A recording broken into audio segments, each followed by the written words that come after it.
So here for our next session of InsightX in MiraX, we have Mr. Sonal Verma, a well-known professional in the legal industry.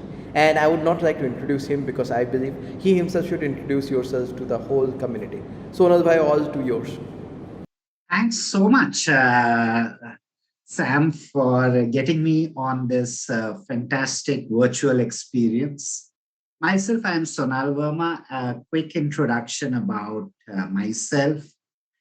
I did most of my studies in law in UK and was working there in-house with Barclays PLC, and then moved into India. And as a professional lawyer, have been doing very interesting projects around governance, risk, compliance for I would say lot many companies. And Mhm.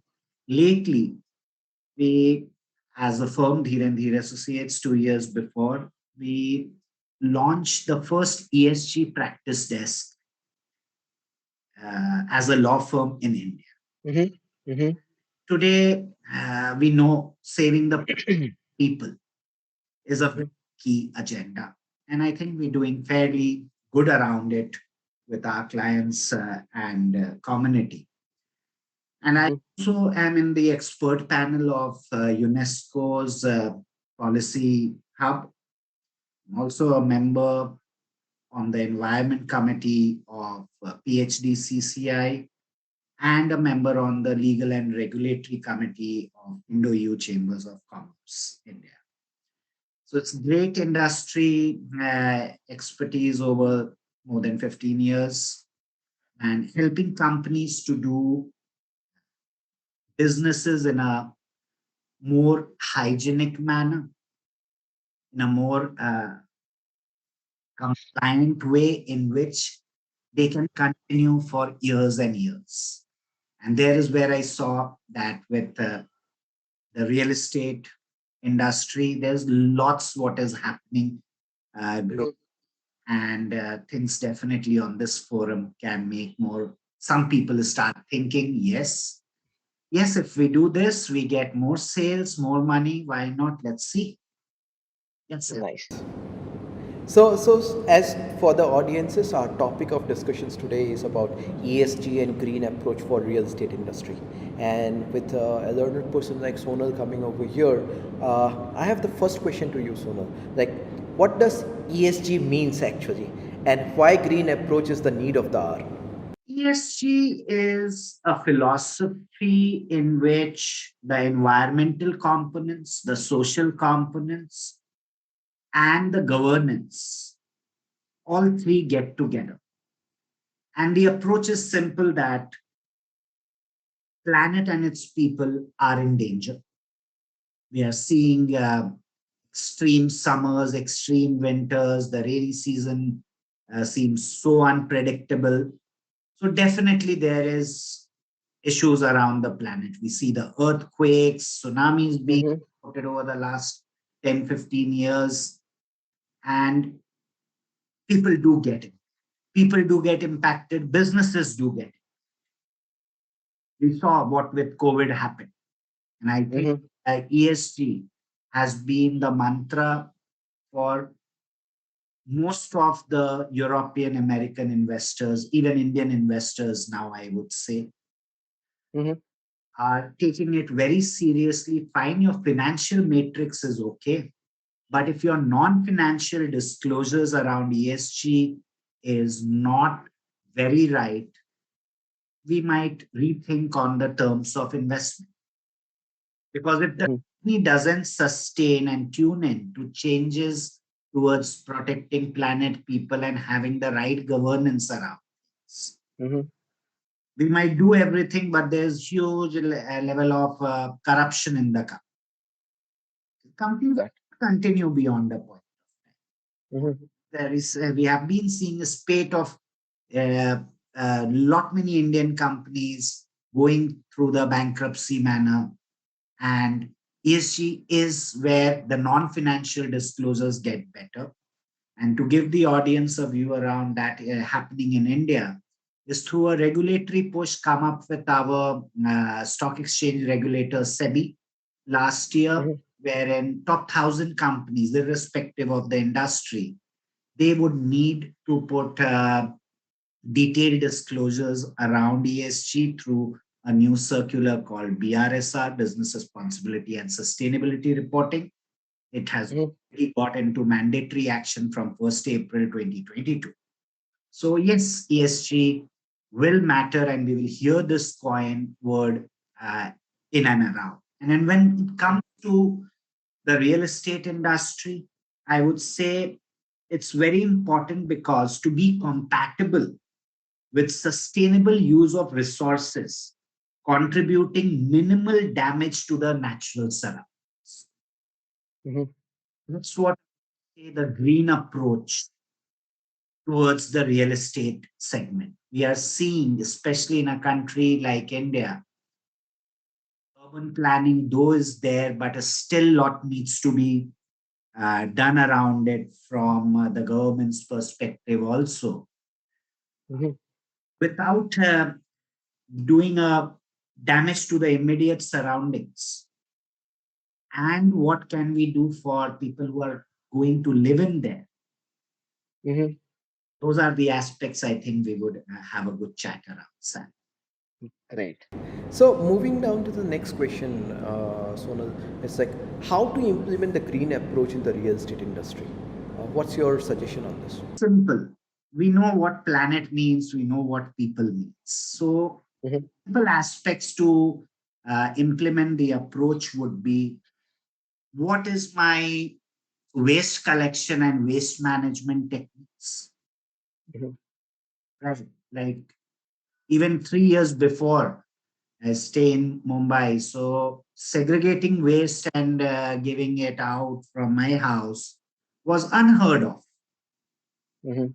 But now we are doing because BMC wouldn't collect the waste if it is not segregated. So waste collection and how it is being managed, not only the solid waste, the Mhm. storages are there. What are we doing around rain harvesting in a building? Be it a commercial building or a residential building, can we become self sufficient for the most of the year with water collection through rain harvesting?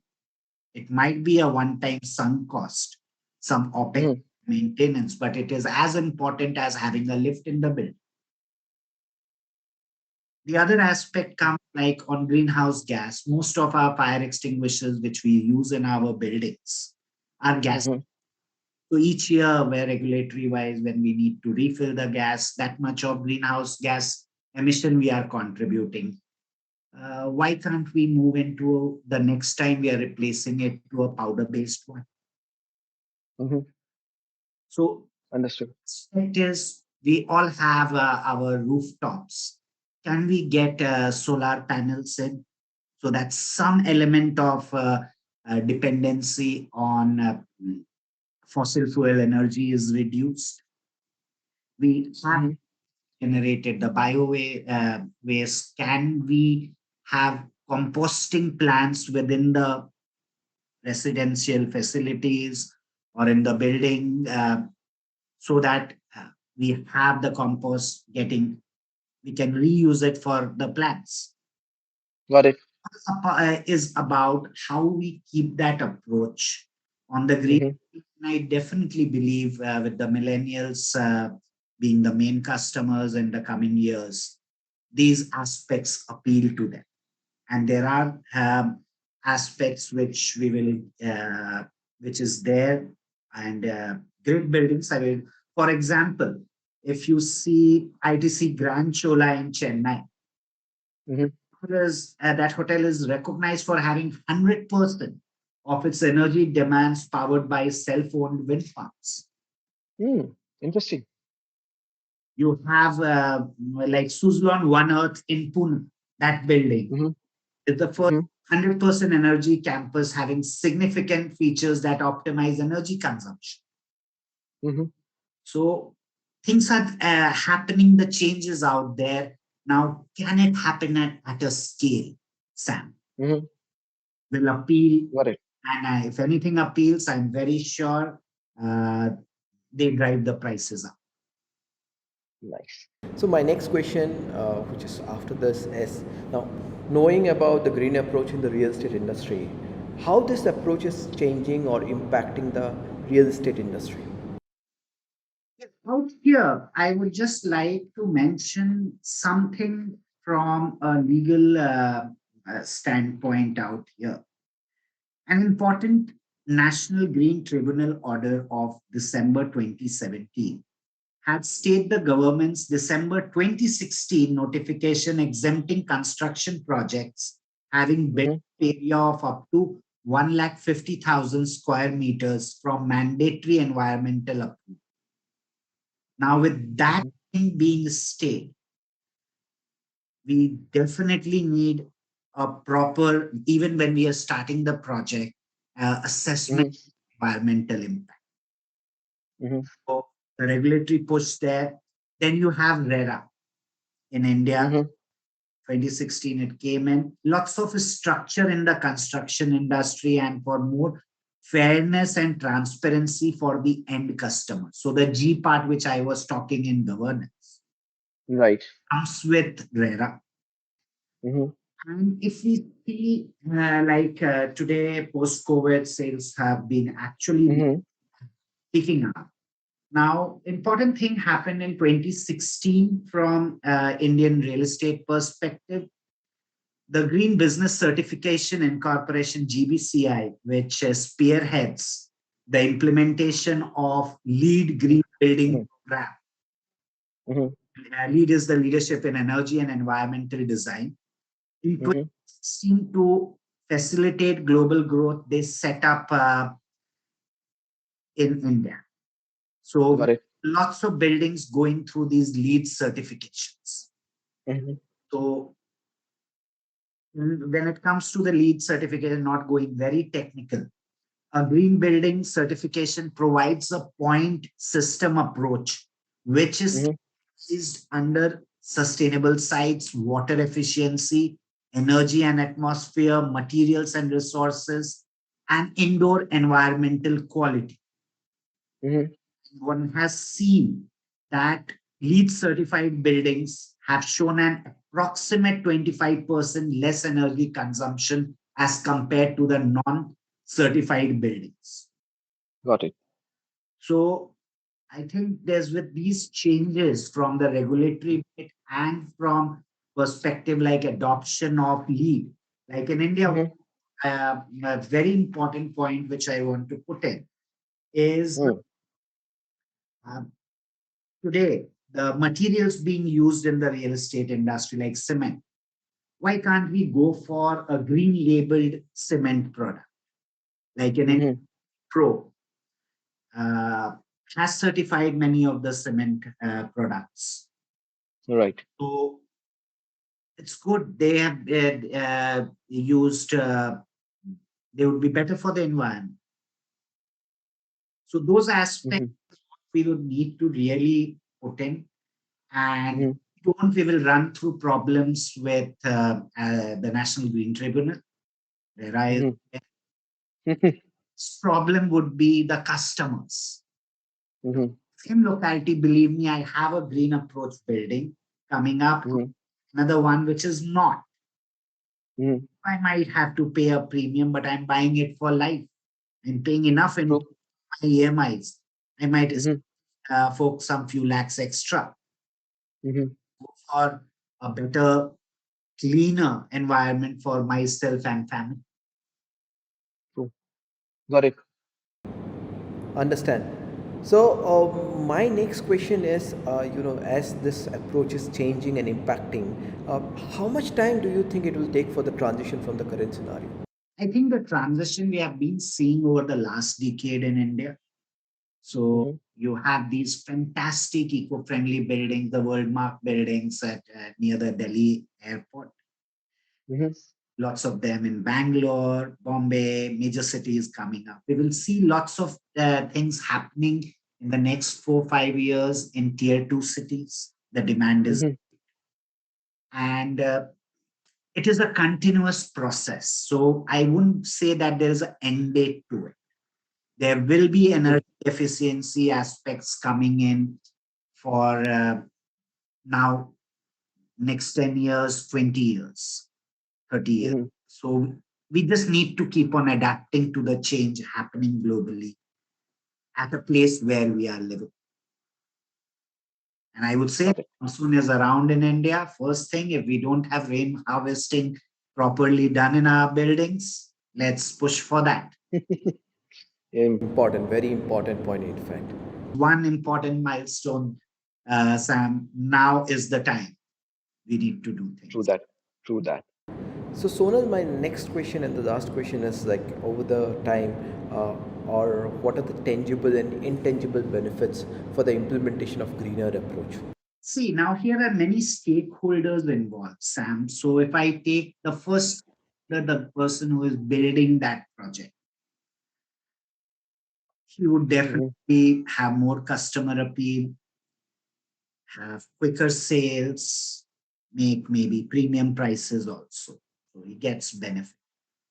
Mm-hmm. The stakeholder is the customer, the guy who is going to actually go and live there. Yes, he's an advantage because he's far more happier living in a society which is trying to do its best to protect the planet, Mm-hmm. energy efficiency, everything. Finally, it will come and bite us. So it's more of a happy feeling for the person. And with aspects like rain harvesting, solar modules on the rooftop, self uh, dependency increases for people Mm-hmm. in that place, composting happening in the building. So there are lots of personal benefits what the customer keeps on having it if they move with a greener approach in the place they live. Again, a very important thing is the tenants. They are also Mm-hmm. stakeholder. They also, I think, these properties go out very easily, be it a commercial building or a residential, at good premium prices because those things come extra. A good Mm-hmm. living comes in.